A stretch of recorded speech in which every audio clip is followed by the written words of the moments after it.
Please welcome to the stage, John Perkins.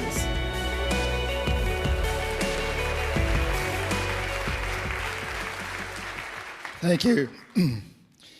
I stood in front of the Shah of Iran, the presidents of Indonesia, Ecuador, Panama, members of the Royal House of Saudi Arabia, and I've said something like, in this hand, I have millions of dollars for you and your friends if you play our game. In this hand, I have a gun in case you decide not to. Now, my words were more diplomatic than that, but that was the message. I was an economic hitman. And we economic hitmen have created a new global economy, really, a form of capitalism that I call predatory capitalism. It isn't working. We all know this. The oceans are rising. The glaciers are melting. Less than 5% of us live here in the United States, and we consume almost 30% of the world's resources, while half the world is on the verge of starvation, or actually starving. That's not a model. China can't do it. India can't do it. They're trying, but they can't do it. We have to change. We have to have a revolution. We must change the system. I'll get into that in a minute, but first, how did I become an economic hitman? While I was still in business school, I was interviewed by the National Security Agency, the NSA. They put me through a series of extensive psychological tests, including on a lie detector. It's a long story, but to make a long story short, I ended up going in the Peace Corps and being sent deep into the Amazon rainforest.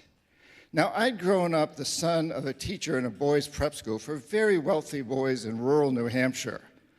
I grew up with lots of snow and cold, kind of like here in the winter, you know? And suddenly I find myself living in a thatched roof hut in the steamy jungle. You think I adjusted easily to that? After the Peace Corps, I then took a job. I was given a job as an economist at an international consulting firm in Boston with close ties to the NSA and the CIA. I was trained by a woman named Claudine Martin, whose job it was to train me to be an economic hitman. Now, Claudine had seen my NSA files. She knew that I wanted three things that I thought all my prep school buddies, the rich kids, had had: money, power, and sex. Claudine was really good at her job, and she promised me the first two. Money and power. And she taught me quite a bit about the third. And then she told me what my job would entail. I would go to countries with resources our corporations covet, like oil. I'd arrange a huge loan to those countries from the World Bank or its sister organizations, but the money wouldn't actually go to the country. It would go to our corporations, Bechtel, Halliburton, Brown and Root, familiar names, to build big infrastructure projects in those countries and incidentally make huge profits in the process. They'd build power plants and industrial parks, things that would benefit a few wealthy families in the country, the ones that own the industries. But the majority of the people would suffer. They would be left holding a huge debt they couldn't repay. So we'd go back and say, since you can't pay your debt, sell your resource, oil or whatever, real cheap to our corporations. Privatize. Sell your utilities, your schools, your jails, everything like that to our corporations. And Claudine also told me that if the leaders of these countries refused my offer, people she called jackals would be right behind me. I didn't actually carry a gun, but the jackals did. My first assignment was in Indonesia, a country that had just ended a terrible civil war where more than 1 million people had been killed. It had a terrifying reputation. And I have to admit that when I arrived in Jakarta, knowing I'd be there for about 3 years, my knees were shaking pretty bad. My stomach was filled with fluttering butterflies. I had no idea what I was supposed to do. I was a very young man. I just knew that I was expected to produce a report that would convince the Indonesian government to build an extremely expensive electrical system, hiring our corporations to do it. Claudine had made it sound simple, even kind of James Bondishly romantic. But now I'm struck by reality, and I felt naive, ill-prepared, vulnerable. Fortunately for me, the winner of the Civil War, President Suharto, who was actually a dictator, wanted the projects that I was offering, and he also wanted CIA and Pentagon protection. And so every time I stumbled, and I stumbled often, somebody was there to pick me up. A government official would appear with an incredible report that would indicate beyond any shadow of a doubt that electricity was all the country needed to take off to huge growth. A Harvard-trained mathematician showed up with a mathematical formula that proved that if they just built this electrical system, everything would be fine. In the end, I produced a report that forecast the need for electricity at an unheard of annual rate of 19%. Indonesia got its loan.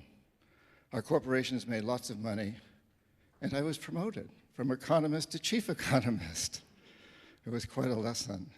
At that time, the Cold War was just really, really revving up. And Washington believed that Cuba was about to spread communism throughout the hemisphere. The CIA developed a program called Operation Condor to support right-wing dictatorships in Brazil, Argentina, Chile, throughout the continent.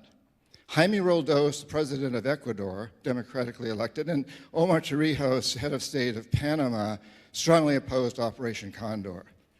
I was sent down to get them to change their ways. They wouldn't. They refused. Roldos was killed when his private plane crashed in what many believe was not an accident. Torrijos said, if CIA killed my friend Jaime, I'll probably be next. In less than 3 months, he died when his private plane crashed under very similar circumstances. You're going to hear after the break, from a Marine Corps general who was in Panama at the time, and he agrees with me that these were probably, at least Torrijos was probably assassination. We don't really know who caused it. And I want to say that I'm not a conspiracy theorist. I don't believe in some overarching conspiracy to take over the world. But I do read reports. I think I'm a conspiracy factualist. You know, I read just recently declassified information, the CIA's own website, where they admit that the US government was deeply involved in the overthrow or assassination of Prime Minister Mossadegh of Iran, President Allende of Chile, Arbenz of Guatemala, Diem of Vietnam, Lumumba of the Congo. And speaking of Allende of Chile, he was replaced by the terribly brutal dictator General Pinochet, who was a great defender of Operation Condor and also oversaw the murder of tens of thousands of his people, and was praised by Secretary of State Henry Kissinger as a great defender of capitalism. I believe in national security, and I don't believe that US security is served. I believe it's jeopardized when our agencies overthrow or assassinate the leaders of other countries because they don't follow our policies. I'm a capitalist. I think that capitalism has given us incredible technology, art, science, medicine. And I think it holds out the hope for the future. But there's this new form of capitalism that I call predatory capitalism that's the enemy of true capitalism. Let me explain. When I was in business school, I was taught that a good CEO makes a decent rate of return for his company and also makes sure his company is a good citizen. He pays his workers a fair wage, gives them health insurance and retirement pensions, pays taxes, imagine that, and supports local school and recreational facilities and so on and so forth. And in essence, he makes sure that his company serves the public interest. That all changed in 1976 when Milton Friedman won the Nobel Prize in economics and stated, amongst many other things, the only responsibility of business is to maximize profits. regardless of the social and environmental costs. It changed everything. And it has created this global fiasco, what I believe we're headed toward this disaster, where we're in it a lot now with the climate change, with all the things that we all know is happening, and we must change that. And we can change that. How? I think the American Revolution actually offers an interesting example. Back in 1773, most everybody in the United States believed that the British were invincible. But George Washington stepped forward, and he remembered 20 years earlier during the French and Indian War, he had witnessed at the Battle of the Monongahela the defeat of a huge, powerful British army by a handful of Indians. And Washington said, they're not invincible.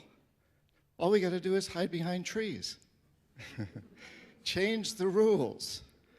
So I think that's where we're at today. Change the rules. I like the rules I learned in business school, that a good corporation, a good CEO should make sure that his corporation serves the public interest, is a good citizen.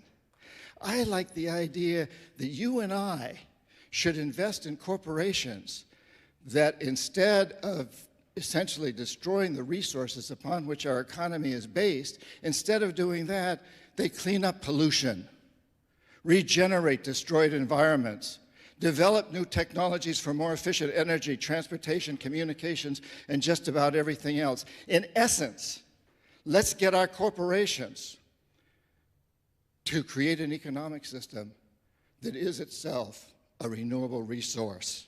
Are you ready to do that? Yes, I think we're all ready. We can create this renewable resource so our corporations today really run the world. They control most of the politics in this country and just about everywhere else.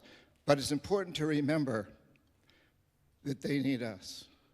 We work for them, we manage them, many of you own them, you run them.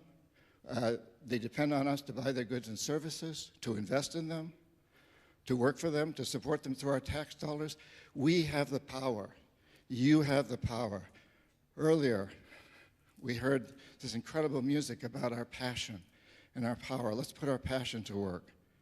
This brings us to you. What is it you can do, each and every one of you? What can we all do? Well, I think perhaps the most important thing to start off by saying is that we are living at a time in history when the individual, you, has more power than ever before. I travel a great deal around the world, speaking at events like this and many others. And everywhere I go, whether it's in Asia or Africa, South America, Europe, Middle East, the United States, people are waking up to the fact that we live on a very tiny, fragile space station with no shuttles. And it's headed for disaster, and we got to turn it around. We can do it. So in my latest book, which is for sale out here, The New Confessions of an Economic Hitman, I have a whole section devoted to what you can do, lists and ideas. But I want to just mention 3 of them here today, kind of in summary. So remembering that we have this power today, especially with the internet. Number 1, search out and spread, shine a light on the story behind the story. I think my life as an economic hitman highlights the fact that there's almost always a story behind the story. And recently, revelations such as WikiLeaks and Edward Snowden papers and the Panama Papers and reporting by amazing bloggers and others, the Pulitzer Prize-winning ProPublica, Common Dreams, many, many organizations out there are shining a light on the fact that we have corrupt politicians. We have tax-evading billionaires. You know, democracy depends upon transparency. It depends on understanding the story behind the story. It demands that you and I look for the story. It demands that we question our leaders and our government policies. That's the patriotic thing to do. So number 1, look for, spread the story behind the story. Number 2, use local, individual, and community power, your power, to change politics, to change the governmental system, to change the laws. We, the people, must do it. We can't wait for a president to do it, whoever the next president is. We have to do it, and that's our job in a democracy, to do that. Recently, the small state of Vermont, with less than 0.2% of the US population, a tiny group of people in that small state, got laws passed that forced corporations to label GMOs. As a result, 5 of the major food companies, ConAgra, General Mills, Kellogg's, Campbell Soup, Mars, all committed to labeling GMOs here in Michigan and everywhere else in the United States. And I just recently heard Hugh Grant, not the actor, but the CEO of Monsanto, on the radio saying that that's impacting him hugely. Monsanto's going to have to reevaluate its attitude to GMOs because of what happened in the state of Vermont. We, the people, have forced the corporations to end apartheid in South Africa, to clean up polluted rivers, pass laws to make that happen, to open their doors wider to women and minorities. We have the power, the movement to amend now, to get big money out of politics. That's very important. So, number 2, join an organization or start one that impacts local laws, national laws, global laws. Do it. Get involved, please. This is something important that we all can do. And number 3, help a corporation understand that it must serve a public interest. Corporations listen to you. CEOs, I know lots of CEOs of very powerful corporations. They know if they're getting flooded by emails, tweets, or Facebook, whatever. They know, and they have to respond. So I suggest to you, pick a corporation, any corporation that appeals to you. Send them an email. Don't make them the enemy. Say, I love you, I love your product, but I'm not going to buy it anymore until you stop polluting or clean up pollution or pay your workers a fair wage or whatever your issue is. Send that email to the corporation and to all your social networking circles and ask them to send it to all their social networking circles. Get involved. So shine a light, change the laws, and convince corporations to serve a public interest. And in that way, we're going to turn this economic system that is failing us, one that's exhausted, one that's devastating its own resource base, into a renewable resource. I think you and I live at the most amazing, important time in human history. We are going through a revolution, a consciousness revolution. People are waking up across the planet.